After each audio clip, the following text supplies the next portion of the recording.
What's going on, guys? It is Corey and Christian from SuperKamiGuru9000, and welcome again to another one of our epic podcasts. And joined with us today are some really well-known anime YouTubers. We have, of course, Master King JC. Y'all know who it is, baby. Y'all. And joining us today will also be GT the King. Yo, what's up, guys? Alright, guys, as usual, we're going to go ahead and start off with the big three. That's Naruto, Bleach, and One Piece. And we're going to go ahead and start with Naruto. Now, over the last month, a lot of big stuff has been going down. Oddly enough, it hasn't involved our main character. It's been all about the Uchiha. And we've seen a lot of stuff going down with Sasuke, Itachi, and Kabuto. And most recently, we have seen Madara going past the Edo Tensei technique, making it his bitch, and deciding to stay on the battlefield. So I want to go ahead and start with you, Master King. What did you think about this month of Naruto? What's there to say? Madara pulled an Aizen. In fact, I think he outdid Aizen.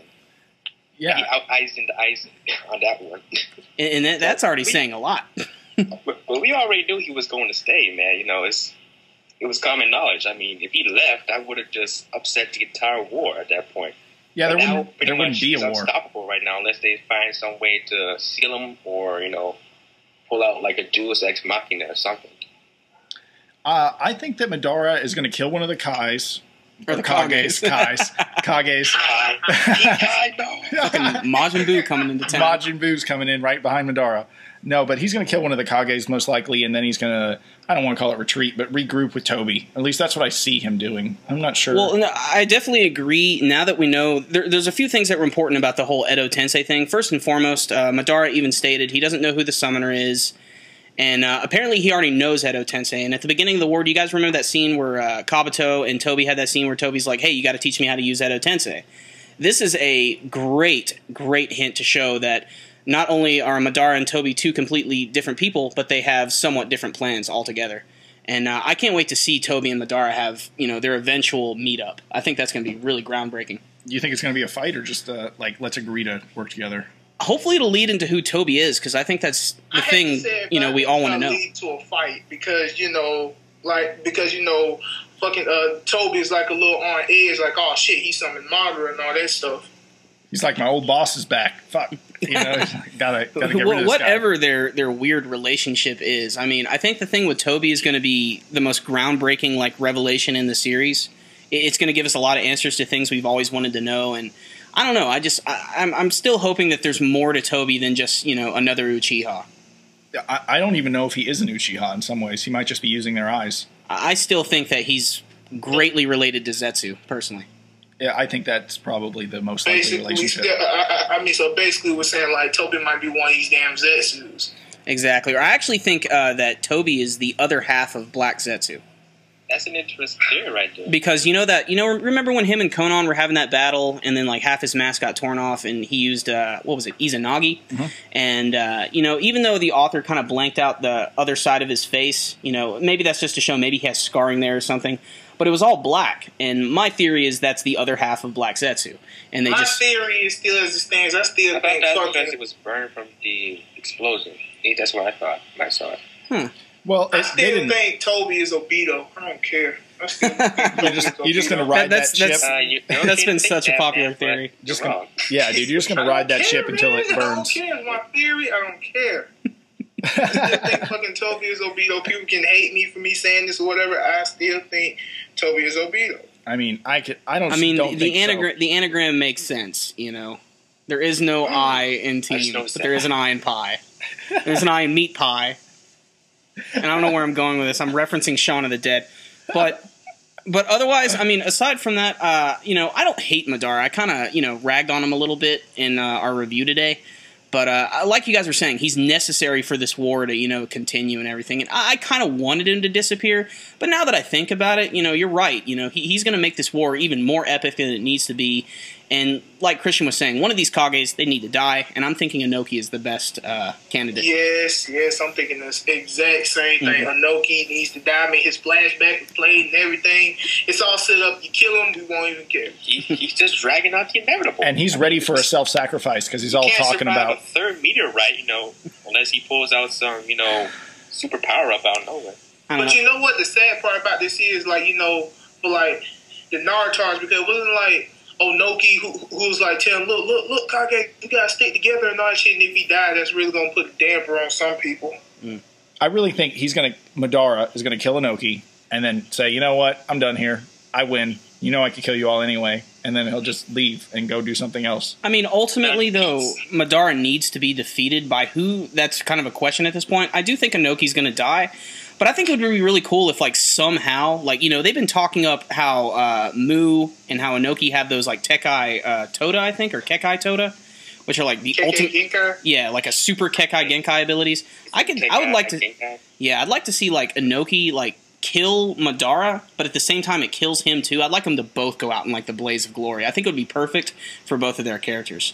But then again, I wouldn't be able to get that Madara meets Toby moment, so I'm kind of conflicted here. Yeah, Madara has a lot of unfinished business in the manga. Now, what that necessarily is, I don't know, but he's going to do something beyond this fight with the Kages. I would really imagine so. He's got more to do in the manga.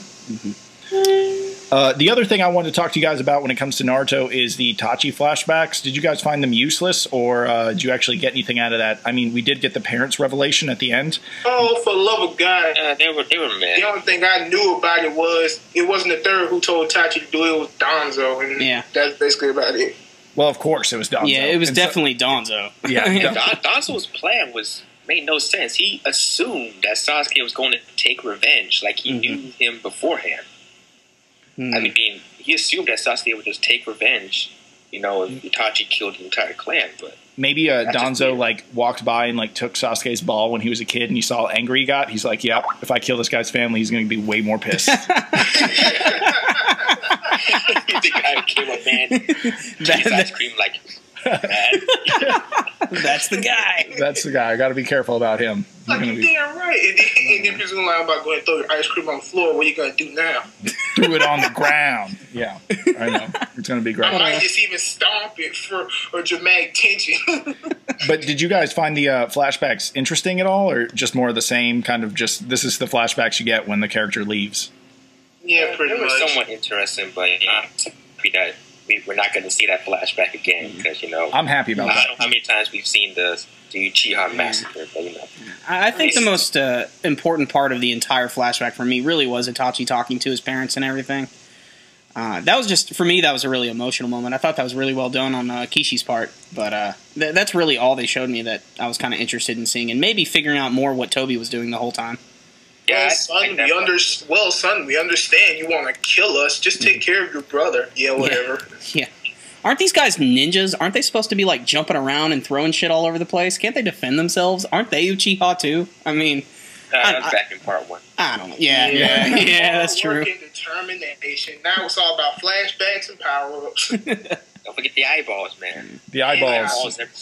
But other than Madara and all the Uchiha and all those crazy guys, we had Dan this week who kind of surprised us with his Casper technique. So sorry for Dan. I mean, he barely showed up, but you know, I think his only purpose was to just come into this chapter. But that was just pretty much it. Yeah, no, we all knew when we saw Dan appear that him and Tsunade were going to have a moment together. I kind of wish that it wasn't paced in a sense that like here's rushed. Dan. He has a crazy ghost technique. We're not going to show you it yet, but we'll get back to that in about 50 chapters. Hope you remember. And then I obviously didn't remember, like, when we were talking about the review today, I was like, I don't remember the ghost. Fucking important was Dan to remember that he had a ghost technique. Yeah. And, I mean, he's a ghost. He needs to be, like, fighting Madara or something. He should have, like, some super ghost powers or something. I don't know.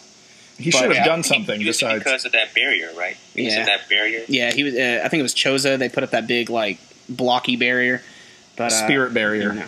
So he can't cast. But yeah, I mean, the scene was we all knew it was going to happen. It was one of those scenes that just you had to have a little bit more closure. But ultimately, it didn't really add much to the whole Dan like Tsunade mythos. It just reinforced the fact that Tsunade loves Dan, Dan loves Tsunade, and they both wanted to become Hokage. Exactly. It's just more reinforcement.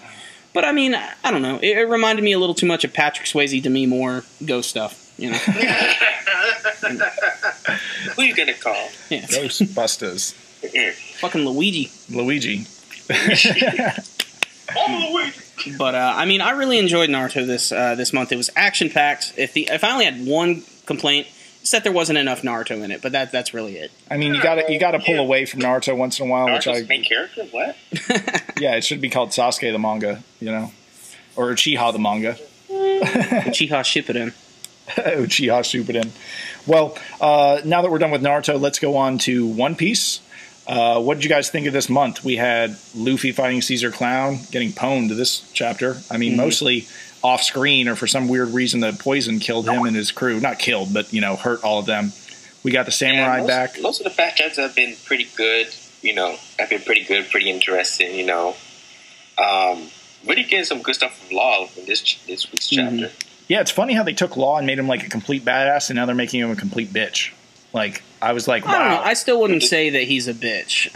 Well, yeah, he's obviously going against insanely powerful characters, but they made him seem dominant, and now he's just down on the floor, like, can't even... I don't know what it is, but that Welko guy, he had something that made Law, like, collapse, and he was in pain or something. We don't know what that is yet. And more importantly, why is there a piece of half-eaten filet mignon stuck to his chin?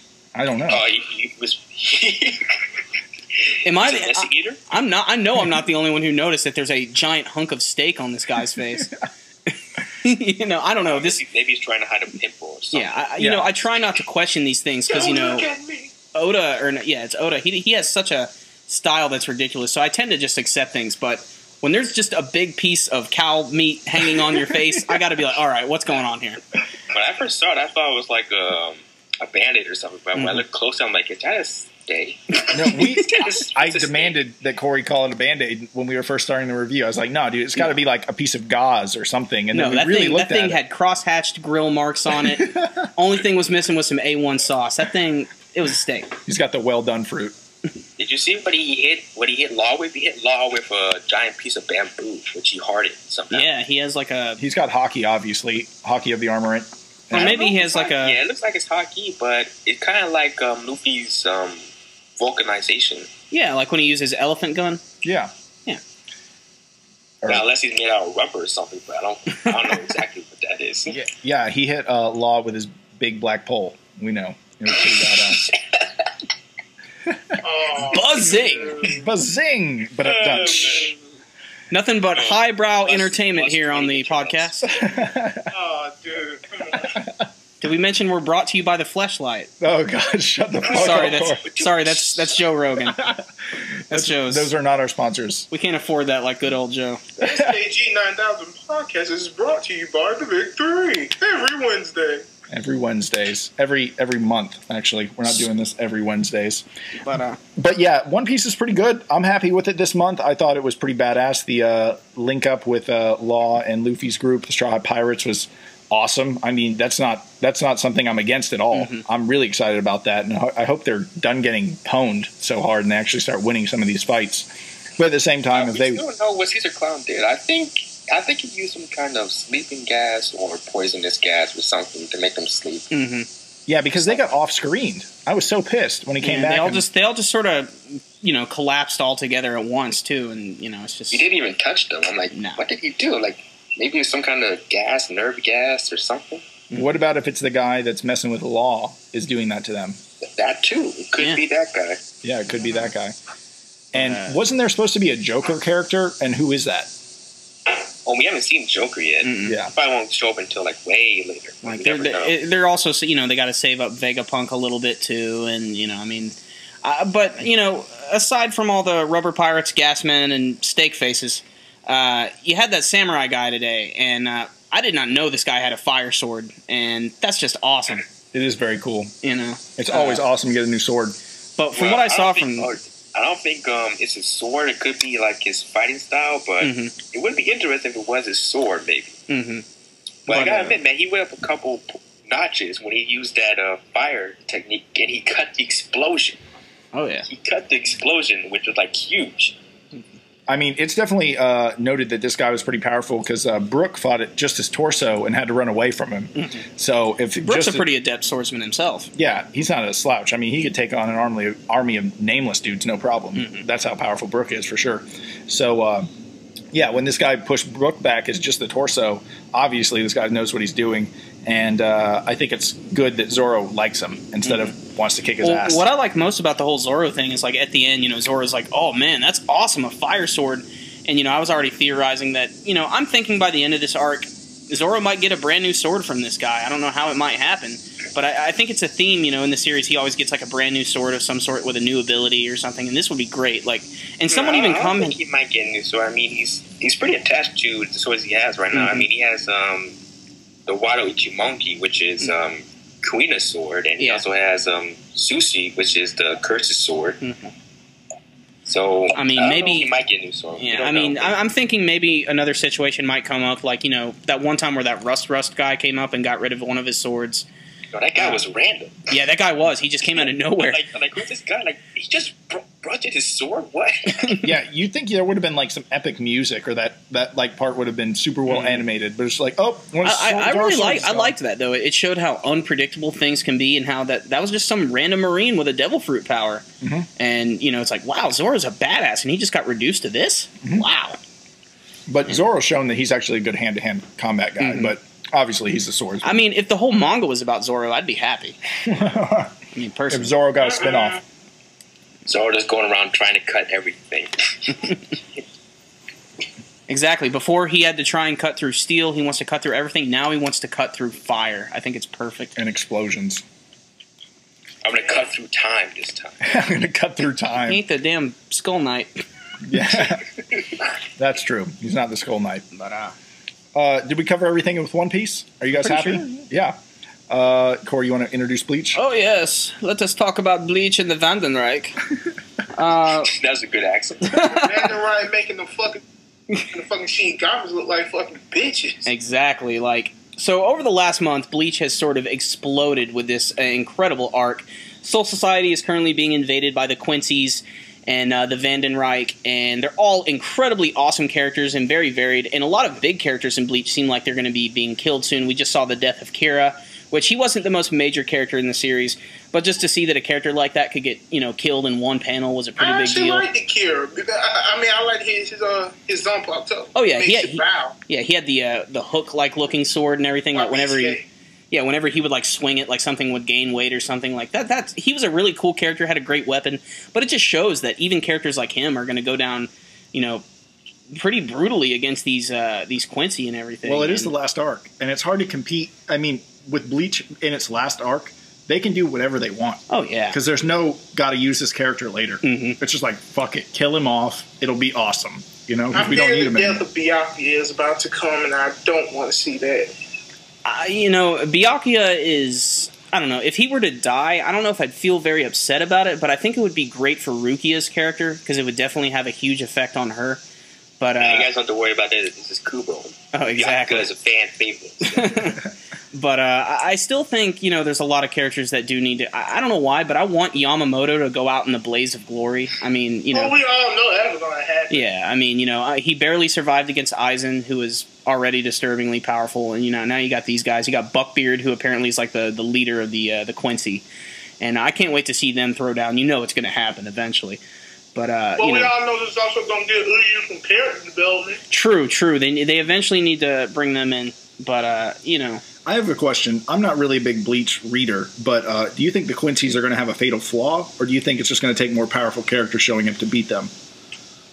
I think well, they can't take Ichigo's Bankai. Yeah, but that's what I'm talking about. It's just powerful I know what you're saying. Like, they're either going to have some sort of like ridiculous power up, but I think this is where they're going to be allergic to water. Well, this is where the Royal Guard, I think, are going to have to eventually come into play. It's like, all right, these Quincy are way too powerful. We got to call the king and his Royal Guard in here, and maybe that's how they can introduce Squad Zero, because we've all been wanting to see them for an extremely long time. And I'm still a firm believer in that Ichigo's father was a member of Squad Zero, hence why they're not explaining it yet. But Squad Zero? Yeah. Which is like the ultimate, apparently, like the best squad of the entire... They're not even a member of the Gote 13. Like, they're on a whole nother level. They've just been hinted at and never seen. But I think they need to be brought in eventually, you know, because these Quincy are just... They're disturbingly powerful. And, I mean, they have such an array of different abilities. Everything from just guns and whips. There's even a luchador Quincy, which is just awesome and hilarious at the same time. And then, of course, you got the huge battle in Hueco Mundo. You got Kruji fighting against Ichigo. Now Ichigo's just kicking his ass. And that guy got taken out this week. Oh, yeah. He got taken out by Urahara in, like, one panel. Just sit down. The real heroes here. I mean, we all know Urahara's a badass. You know, every time he shows up, he usually gets one hit in, and it usually kills them. But, you know, I love seeing Urahara again. But, you know, I thought it was really funny that they gave Ichigo this, like, 2004 cell phone to call Soul Society. Yeah, they were like, here's a flip phone. No, we don't have iPhones yet. We haven't upgraded our plans. Oh, no, dude, no droids. No, dude, no droids in Huecamundo. It's an Apple fanboy base only. But I mean, I'm really enjoying Bleach right now. It's just it's at a point where it's so brutal. All the characters are just really awesome. I love all the Quincy's and their designs and everything. And I love the German motif. I think it's not only just badass, but it's just, I don't know, it's something different because, you know, you've had the Arankar who are Spanish themed, you have the Shinigami that's all Japanese themed, and now you got these German guys, and it's just, I don't know, it's an interesting series for that. Yeah, and also, you always see so much Japanese mythology built into anime, so it's nice to just see some German in there. Yeah, and now you got Kruji who's like, oh, he got through my Venblut. You know, and it's just, and you're like, well, I guess that's bad. You got through my battle boots. Oh no, I cannot take it. Oh no! I'm gonna do a whole review in that voice. In my pants. Yeah, you need to do a whole review. You need to do a whole review in German. Haughty German Nazi accent. Yeah, exactly. Well, they pretty much are Nazis in a lot of way. You know, anime loves using that images, you know, of Nazis and stuff for the bad guys. It's like, they're evil. They look like Nazis. It's easy to understand. Go. All right. But, guys, it looks like we've covered pretty much the big three. But I just want to ask you guys one special question. Of the big three, what do you think was the most successful this month? Let's see. I would say not Bleach. I would say the One Piece. You say One Piece? It's a strong contender. Mm-hmm. My personal vote, Christian of Super Kami, I'd say One Piece, but Bleach is right there. I'm definitely gonna have to go for Bleach, actually, which really surprised me a lot. I'm really digging this arc right now. It's incredibly brutal. A lot of really cool characters are being introduced. I'm gonna have to go with Bleach as well. And it's just I'm loving it right now. I haven't been this excited for Bleach in a long time. Yeah, we're going tie then, 2 for 2. So Naruto, step your game up. We'll see if you're good by next month. Mm-hmm. Doubt it. Well, okay, optimistic people here. No lead doing something. I hope we're not talking about Madara by the end of all next month's chapters. Yeah. By the next 3 chapters, I hope we can move on to at least... I'm not saying the Madara stuff has to be over. I'm just saying I want to go to some other stuff. Show us who Toby is, damn it. Show us what Lee's doing. Lee, no, he's already non-important to this story. Lee's long gone, dog. Just get over that. They beat the 7 swordsmen off screen. That's all we get. Yeah, off screen. And they will not animate that, apparently. Not so far, anyway. Okay. Unless they put it in the filler. Such a disappointment. Just make it a movie. Yeah. Fuck it.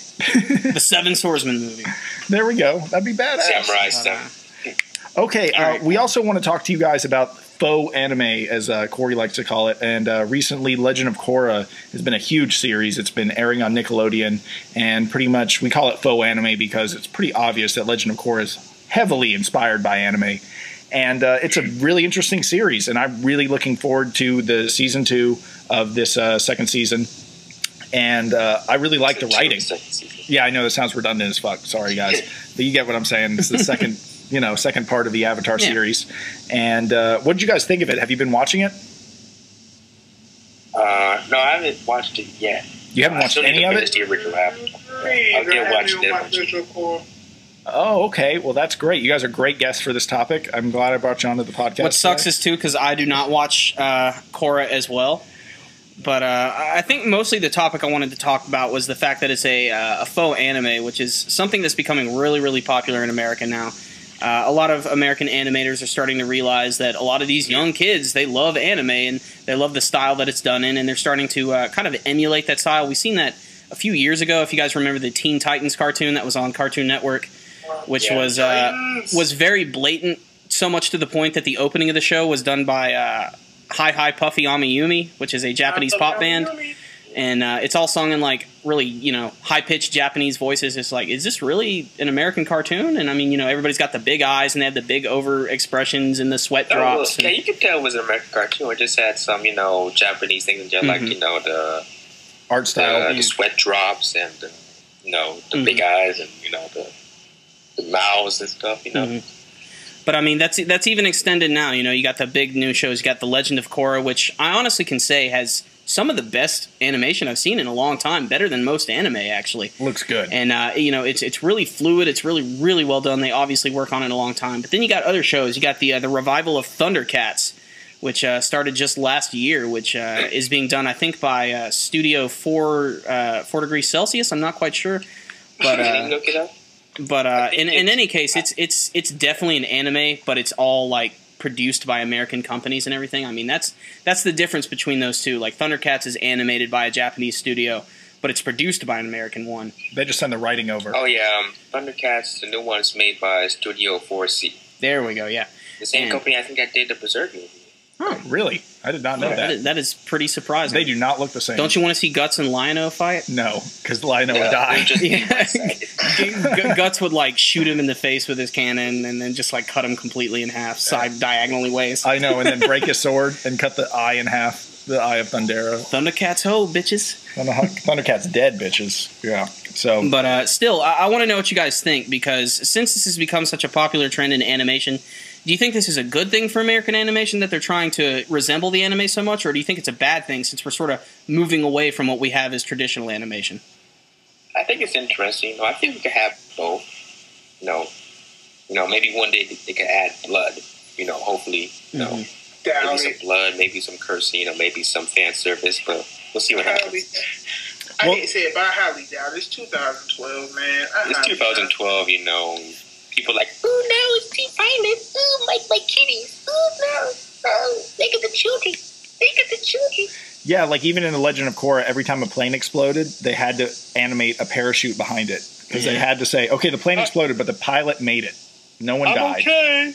I'm okay. Yeah, I think that's one big barrier and gap that's going to be really hard to get past with American animation. Because most American people, they're like, when they see a cartoon, their first thought is, this is for kids. This is definitely not for me. But that's something they really need to start trying to break ground with a little bit more, trying to make animation for adults as well. And I think Korra, it definitely appealed to an older audience just as much as it appealed to a younger audience. But like you said, a plane explodes, they're going to have to remind us that not only are some of the people alive, but hey, let's put a parachute in there too. It's like, they're safe, don't worry. Yeah. They all got home to their families. Exactly. The evil, equalist families. And from what I've heard, you got bloodbenders, but they don't show blood, so like, okay. Yeah, it's kind of just like uncomfortable looking bending. I think they're in the step to the right direction though. They're actually mentioning death. They're actually mentioning that people can die and everything. So that's a step in the right direction towards, trying to appeal to a much broader audience. But there's still that huge wave they got to ride. They got to get past the fact that most American people just think of, animation for kids. So yeah, I know a lot of people that would be embarrassed to watch anime because they think they're watching a kid show. Exactly. Every time I try to show anime to people that they don't know much about anime, their first thought is they immediately write it off. They're just like, this is for kids. And then I'm like, all right, let me show you Berserk.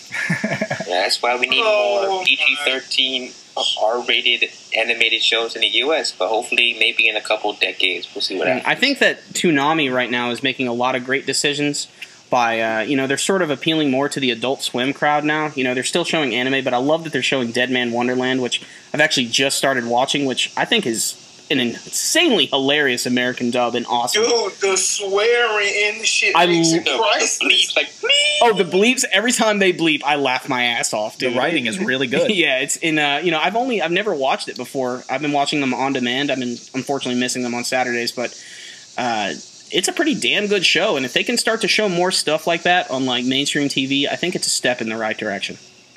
I wanna live. Boom! Blood Kamehameha. I'm still not used to Ganta's voice actor. Greg Irish. Yeah. He sounds like a familiar voice actor. I think I've heard him in other stuff. Yeah, if you've seen Bakano, Jacuzzi Splot. I haven't seen Bakano. I have not. I've seen Bakano before. Yeah, actually, that'd be another good show. I think that would probably appeal more to American audiences. They should go ahead and put that on the Adult Swim Toonami. That'd be a good idea. Yeah, Bakano's like 12 episodes. I believe. Yeah, true. At first, because Adult Swim already played Dora, how come they don't play the father of it? Because since they're made by the same people. I'm sure it's not as easy to get shows on Adult Swim like people just think. They're just like, just put in the DVD and play it. It's not that easy. No, they got to purchase the license for the series. They got to try to guarantee their buyers that, hey, this is going to be a successful show. We promise. Yeah, you know, they have to raise the money to buy the licenses by saying that they're going to get enough views. And of course, they're playing it a little bit safe. You know, they're showing what is it, Standalone Complex, and then they're showing Cowboy Bebop like the old days. You know, I'm kind of hoping they phase them out eventually because I think we've all seen Cowboy Bebop enough. I love the series, don't get me wrong, but we've seen Ghost in the Shell enough. Yeah, we're tired of being confused.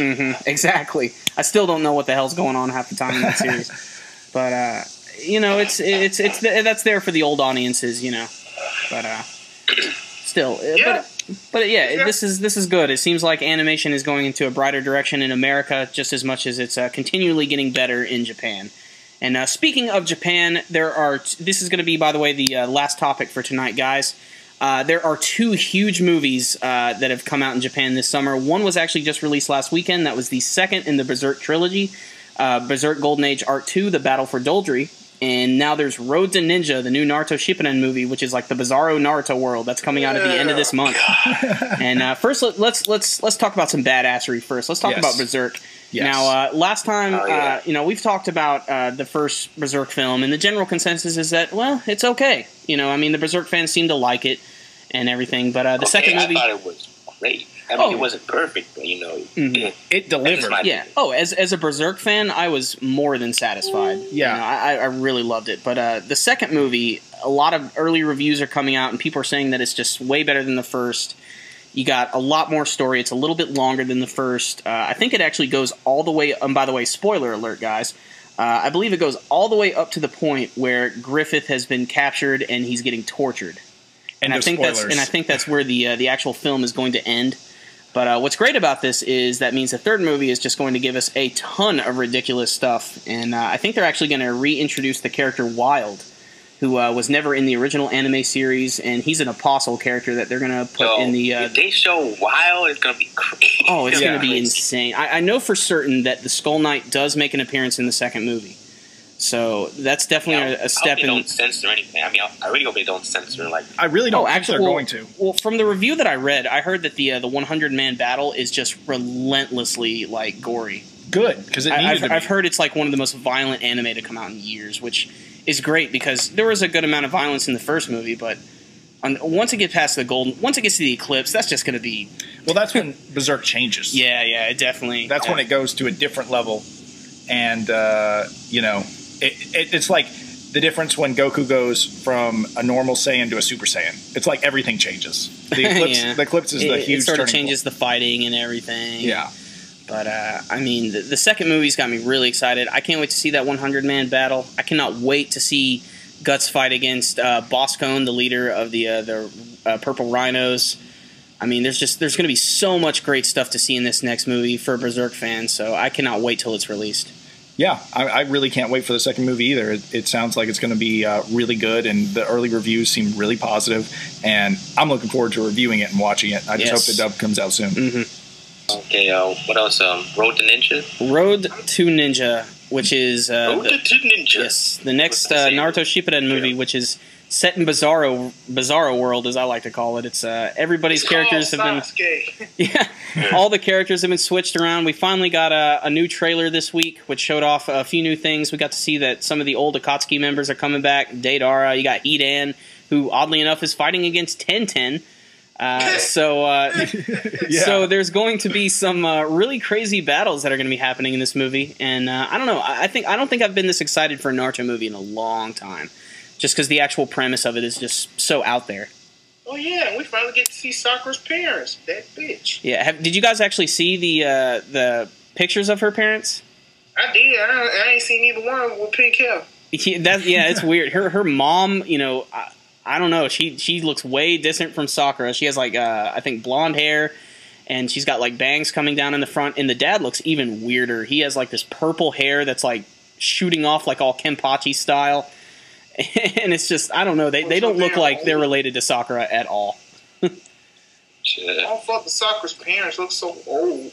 Yeah, that's another thing. They do. They look old. And her dad, his hair looks like a starfish. Yeah, exactly. It's like it's jetting all over the place, and it's just, I don't know. I guess I was expecting maybe pink-haired people, but I don't know. I don't know if pink hair would have worked on the father of Sakura. But considering that this is technically a filler movie, I mean, you know, it really doesn't count. I don't know if it's filler. I mean, filler if it's going to take place in another universe or whatever.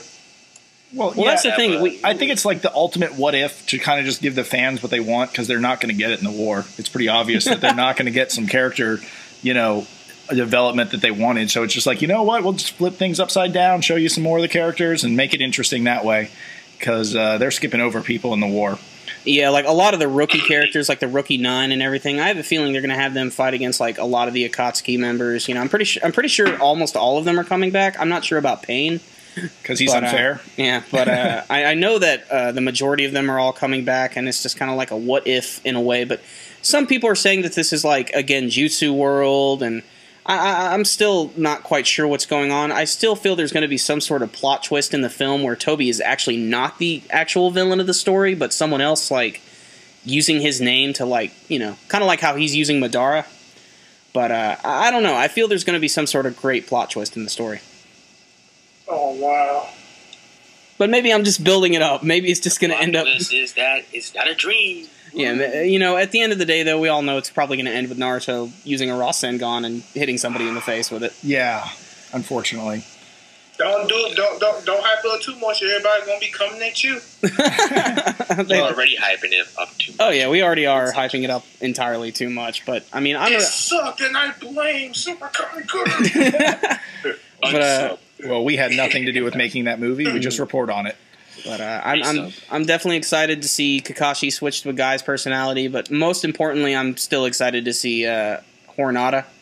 Oh yeah, who's you know, that's what we're calling her now. Yeah, exactly. I like Hornada better. Honada or Hornada. It's interchangeable.